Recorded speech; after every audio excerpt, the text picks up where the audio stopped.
La nostra pretensió amb el projecte Aigua era que en 10 sessions tots els joves poguessin veure quin era el procés de creació artística per arribar a portar davant del públic una peça escènica.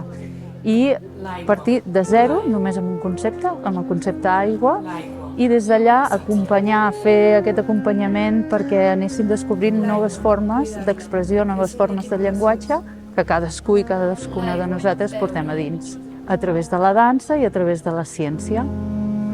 Vida. Puresa. Tranquil·litat. Pau. El que hem fet a les aules és a través del llenguatge artístic i el llenguatge científic, que aparentment ens poden semblar molt distants, hem intentat trobar de quina manera ens podem apropar al concepte de l'aigua i sobretot analitzar quina relació tenim la nostra societat amb aquesta aigua i quines altres relacions hi ha possibles. I també el que ens ha interessat ha sigut descobrir noves maneres d'aprendre, de ser més creatives i d'expressar aquests aprenentatges. He fet 10 sessions amb els alumnes del grau d'Integració Social de l'Institut Montsacopa i tot va començar amb un seguit de frases que van portar, o textos, de referents de biologia i antropologia que havíem escollit amb la Montse. I a partir d'aquestes frases va sorgir tot el procés creatiu. Es van crear comissions que van treballar les diferents disciplines, fotografia, so, muntatge audiovisual, moviment, que van anar treballant per separat, però en un mateix projecte conjunt. Terra. Prosperitat.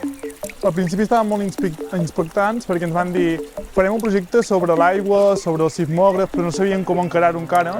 I a mesura que vam anar fent les sessions amb els dos grans professionals, amb l'ajuda de les nostres mestres, doncs ho vam anar encarant i és veritat que hi ha hagut a vegades algun tros del projecte que se'ns ha fet una mica més pesat, però quan hem vist el resultat final ha estat com buah, que guai, no ens pensàvem que arribés a tan llarg el projecte. A més, cada un es va anar encarant una miqueta més cap a el que li agradava més i vam anar buscant l'especialitat de cada un i de com poder-ho encarar perquè capigués dintre de l'espectacle.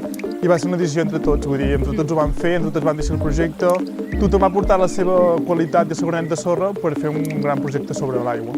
Felicitat, 100%, perquè és un projecte que ens ha costat molt i que molts estàvem patint, teníem molta vergonya i ens ha sortit genial.